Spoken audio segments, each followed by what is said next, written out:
My name is Ubiru and welcome to my first impression series. So, what is Chivalry Medieval Warfare? Chivalry Medieval Warfare is an action game based in a fictitious yet somewhat realistic Dark Age era. Chivalry, being a successor to Half-Life 2's total conversion mod Age of Chivalry, has inherited many aspects from the original, with the two major factions, Agatha Knights and the Mason Order's continued use. Developed by Torn Banner Studios as their first commercial game release, Chivalry was intended to become a PC-exclusive title, but has since become available on both PlayStation 3 and Xbox 360. So this is the first impressions of the game. I've currently played about an hour of this game. I quite literally jumped in, looked at the graphic settings, went to a game straight away, and got my head smacked in. You'll probably see a bit of that gameplay in a bit.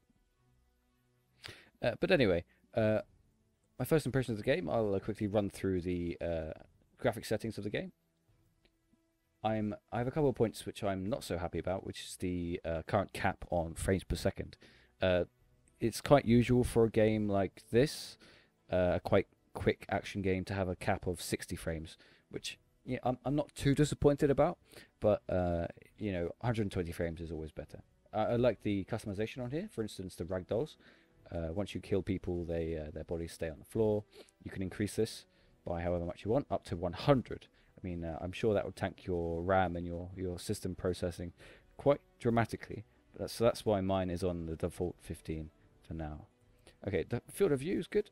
Nice little customization. I mean, a lot of people prefer it around the 100 zone. It's defaulted at 105, which I haven't changed. You can always increase that because it does affect, some games do affect people. It's quite disorientating, this game, if you play it too much. So it's always good to increase the field of view so you get less of a headache. Okay, back to the details. Okay, so it has a very nice customization here.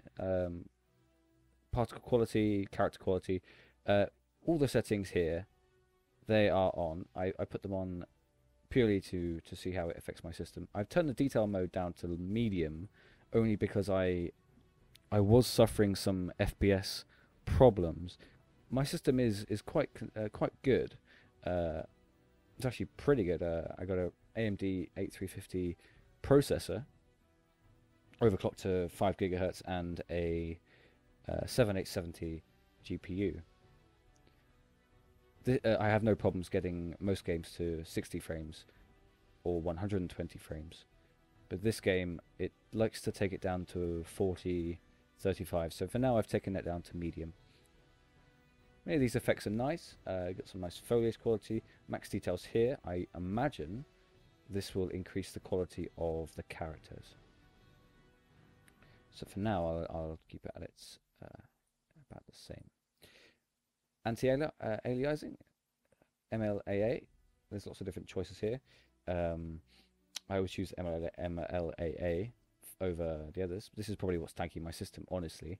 But the difference in quality is quite apparent. Vignette, I don't know what this is, so I've left it on the default. I will need to check this out. But so far, all the graphics quality and settings is quite nice. Audio, nothing really special here, honestly. It's just character voice and amount of channels, sound mode. Nothing particularly interesting. On the game, so this is UI mainly. So parts of the UI which can be changed. Sensitivity of the mouse. Toggle sprint is there's like a keybind for this. Speaking of which, the keybinds pretty standard for a game like this, an FPS. WASD moves keys, moves the character. Jump is space. Sprint is shift. Crouch is control. V is the dodge, which is good for man-at-arms class, which allows you to dodge past and evade attacks from the enemy. Secondary attacks and main attacks. Main attacks are with the left button, which can be tied into combos if you were to click several times on the left mouse. wheel down and wheel up. This is quite interesting. Wheel down is the attack from above, and wheel up. This is the mouse wheel, but the third wheel. Mouse up is a lunge ability. So it's the longest reaching ability. Mouse 2, which is the right mouse button, is blocking, parrying, and feint attacking. So this is an interesting one. When you go to attack an enemy, it happens a lot in multiplayer where people feint their defenses. So if I was to go to attack someone, I would press left mouse, and then I would quickly click right mouse, which would stop my attack. So they would shield too early, and then they would be open for me to attack them again. So I would go left mouse, right mouse, and then left mouse, and I should be able to hit them. But it's all about bluffs and how well you play this game. I'm still, like I said, I've only played it for about an hour, so I'm not very good at this game. Let's see, just switching different weapons. 1, 2, 3, pretty standard. So of the controls, I think there's nothing really wrong. One thing I have to mention is online. I've had some problems with people voting a lot in games, and the only way to I couldn't find any way to take the voting off. So I'm just having to press delete every time they're doing pointless voting, because the voting takes up quite a lot of the screen. It's quite a pain in the ass. Anyway, that's the video. So customization. Customization is an interesting one. Basically, it allows you to customize each of your classes. For instance, this man-at-arms. You can have a choice of unlocking certain items, like this veteran helmet, or they have this in-game store, which you can use your Steam account to purchase money, or just purchase it straight through your account, and you can buy things like this elite helm, a nasal popped helm, and you can see some are more expensive than others. This is £3.19 and the other's £59. More expensive things, I've noticed the knight was quite expensive. The Mason Barbaric Knight. Yes, wow. Different helmets. The Dreadnought helmet, which is £5.29 in and of itself. It's a very nice helmet, but if you want to play it, if you don't really want to spend money after the initial purchase of the game, there's no need to. You don't need to pay for any of these things. These are purely just for things for looks, really. There's quite a lot of customization though. Like you can find your character. Let's just do a Vanguard with let's choose his weapon, a Bardiche. Yep, a Bardiche, and we can change his color. Let's do his emblem first. So a Mason Eagle on his chest, and we can change the color of his coat, I believe. Primary color, let's make it pink. Okay. Trim color, let's make it blue, and secondary color, white. I don't think you can change the color of his tabard though.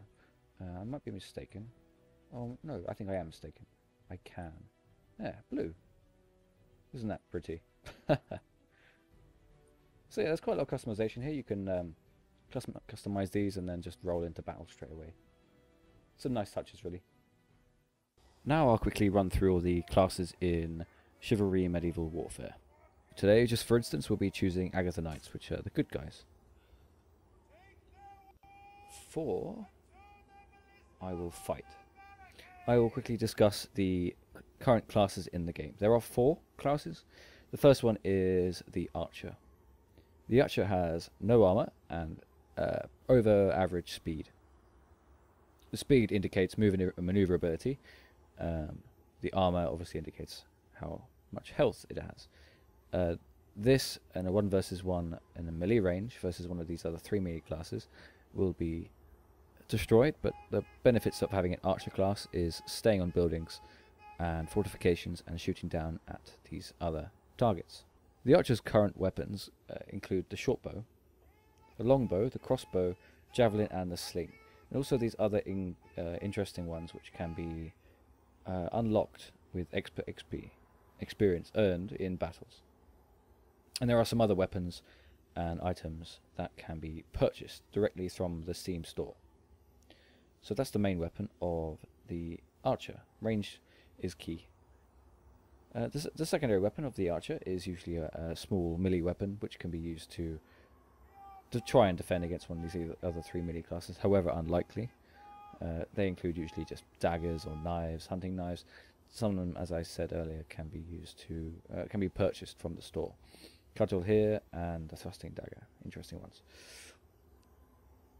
The third one is it's like a third ability. Lead balls. I honestly don't know what these really are, but they seem quite interesting. I know what this one is, the Pavis shield, which can be put into the ground and defend from other ranged attacks. Pebble, these must be just throwable. Probably best off fortifications, but these probably do more damage. These different types of arrows. Okay, the man at arms is the second class, which it has 1 armor and 3 speed, so it is the most maneuverable of all the 4 classes, and is also the weakest. Its main weapon usually consists of a fast single-handed weapon. The fast ones here are the hatchet, which is just a knife, an axe, or you go for simple swords, and more to unlock with experience and money. These some of the designs on the weapons are very nice, especially the 2-handed weapons in my opinion, for the Vanguard. But yeah, back to this. Usually very good at combos with abilities, combo abilities with the single-handed weapons, which can usually take down the 3 other classes quite quickly. You can fake block and then attack. Usually the best combination. Second main weapon for the man at arms is again, same as the archer, a small weapon like a sword or a dagger, something quick to switch if your preference isn't the main broadsword. But I honestly don't know why it wouldn't be with this, because the combos are brilliant and it's a very fast weapon. The third weapon is they have a different choice. You can usually choose between a shield, a oil pot, which can be used. It's essentially, I believe it's fire. Yeah, I believe it's fire that can be thrown on the ground and set other enemies alight, dealing minor damage. Throwing knives, which are a ranged ability, which can be thrown, dealing not a huge amount of damage. And the heater shields, defending from range attacks, which is very interesting. The third class is the Vanguard. As you can see, it has average of both stats, 2 armor and 2 speed. The armor indicates that it's a very strong target. If these 2 earlier classes, you'd be kind of a bit worried going against the Vanguard, because of not only the armor and the speed, because it's still quite agile, but it's also the main weapon, which is a 2-handed weapon. And as you can see here, the reach of the weapons is quite substantial. And the idea of this class is it has no shields. It's purely it's to kill enemies from about 2 meters away by swinging the huge 2-hand weapons around. The secondary weapon is the same as the 2 earlier classes. It's usually just a small axe or weapon, which is quite fast, or dagger, which is used best in close quarters. But obviously, the billhook or another one like the spear, some of these other ones are really nice. What's this? The Zweihand, yeah. I'm not very good at German, but yeah. Anyway, some of these can be unlocked with money and some experience. As you can see here, this one it seems like I'm a third through unlocking the halberd, which I'm looking forward to unlocking actually, because of the huge damage, and it still has quite substantial speed.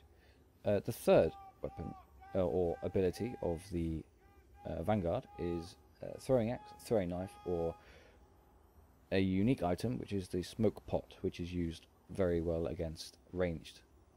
If you were to fire a smoke pot in front of a ranged archer, it would disrupt the range of the archer. They wouldn't be able to see through the smoke, and thus be less likely to carry out painful attacks from range. The fourth class is the Knight. It's very, very well armoured. The best armoured class in the game. And it has a speed which is the least amount in the game. As you can see, it has frightfully powerful single-handed and double-handed weapons. The double axe here is almost an instant kill, provided the enemy is at full health. They should still survive, but it's not very fast. It's not got a huge reach, but a charging strike is fatal. It has a secondary weapon, which is the mace, or another broadsword similar to the others, but I think they're a bit heavier. Usually go to close quarters combat. But the important thing with these second-hand weapons, with most classes except for the Vanguard, is that they can all be used with shields. I believe the archer can use a kite shield. Man-at-arms can definitely use shields, and a big thing with the knight is that they can use shields like the kite shield and the tower shield. The tower shield is currently the strongest shield in the game. So that's used to knock back an enemy with like a shield bash and then a mace attack is a nice quick maneuver. Anyway, let's maybe get back into the game.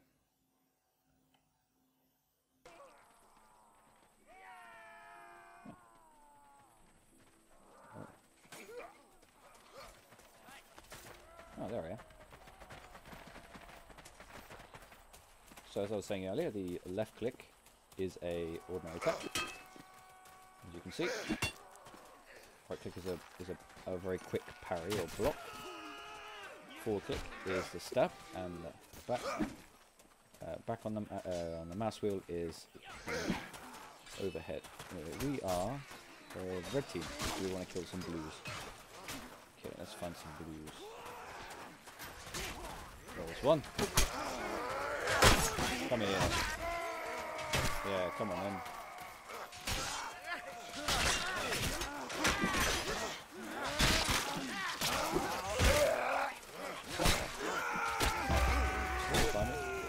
Get back in here.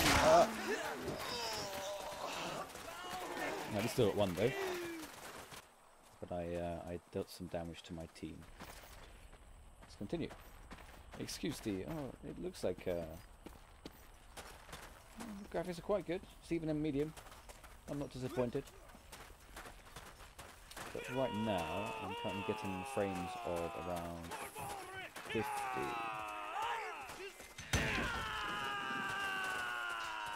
Okay. Let's kill some more. So in a second I will switch to another class to see what the gameplay is like. This one, as I mentioned, as I will mention in the classes.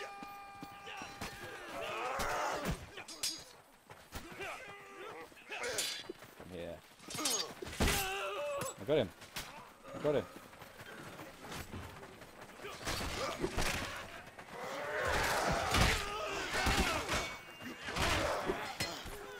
Friend or foe, come hither. Friend or foe!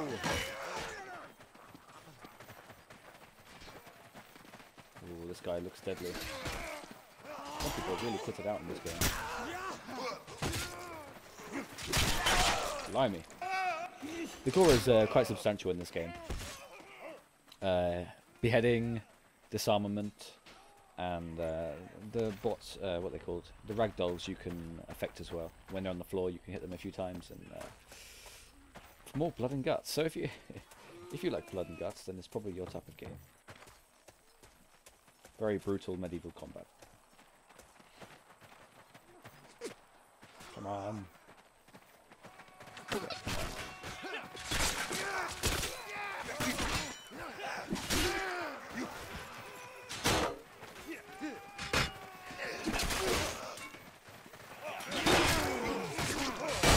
Blimey. Not knowing where they're coming from is a bit of a problem. But yeah, you get the sort of idea of the game. It's quite nice combat. Very very realistic, very immersive. Where do I have this at?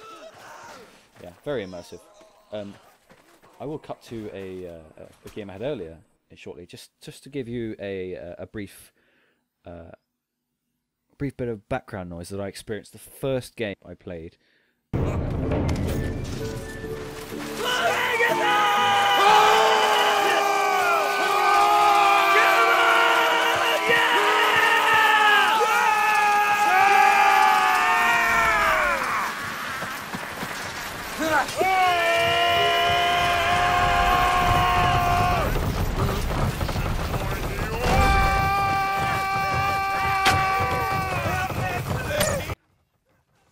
Very immersive, very, very nicely implemented.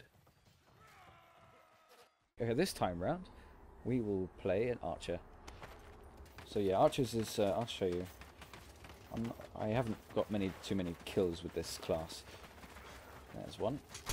Let's see. It's not the best fleshed out combat. It's quite literally pull, and then it goes to a cap, and then you release.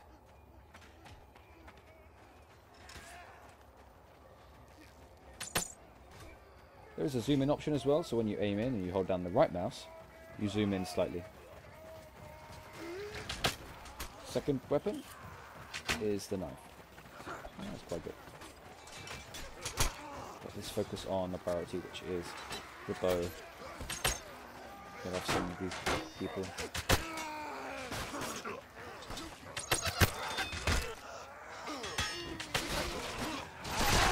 Blimey. Not very good in close combat. I'm gonna go and try the... let's try the knight. The knight is the most heavily armoured guy. Let's go and have a fight. This axe is brilliant. It's a one-shot kill, almost.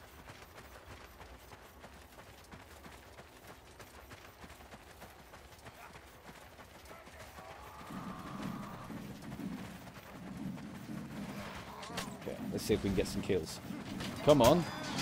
Come on. Oh, blimey.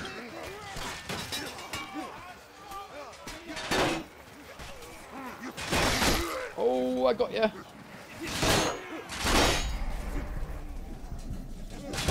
Ah, he got me. What am I on? This game, 1 kill, 2 deaths. The last game's 3 kills and death, I think. So now we have to free their prisoners. Okay. It's an attack and defend type game. Wow. Very immersive. Let's kill some birds.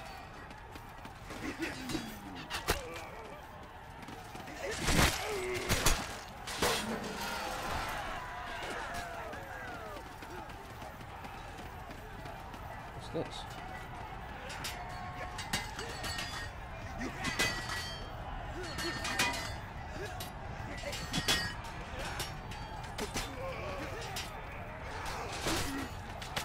Who's my friend? Who's my enemy?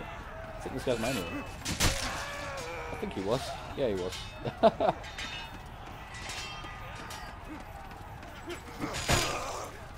Yep, definitely my enemy. Free the prisoners!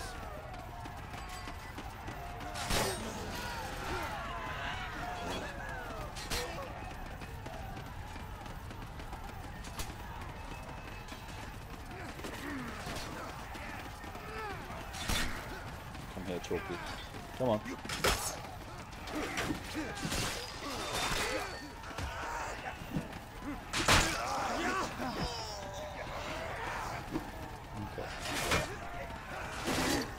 Since we're wearing them thin a bit.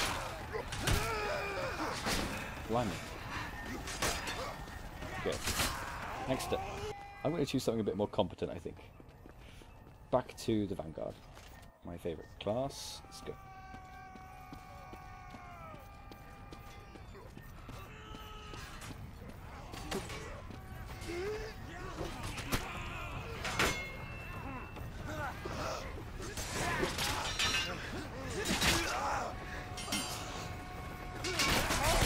Blimey. Getting all the kills here. Come on. Let's go. Kill them all. Blimey.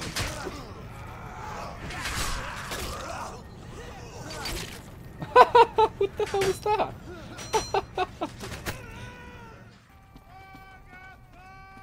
So overall, I think they did a really good job with this game. Initially designed as a mod, made into a full game with the help of Kickstarter. It was it's easily one of the best games of 2012. This is my first impression of the game. It's 2 years behind. Very late. 3 years behind. But still, I think it still holds up as a brilliant game today. Recently released on console on in October or December. Brilliant. I highly recommend this game. You can get it on Steam. I think it's only around $10, £10. It's quite reasonable. It was recently on the Steam offer for Christmas. So yeah, I really recommend this game. Thanks for watching, guys. See you next time.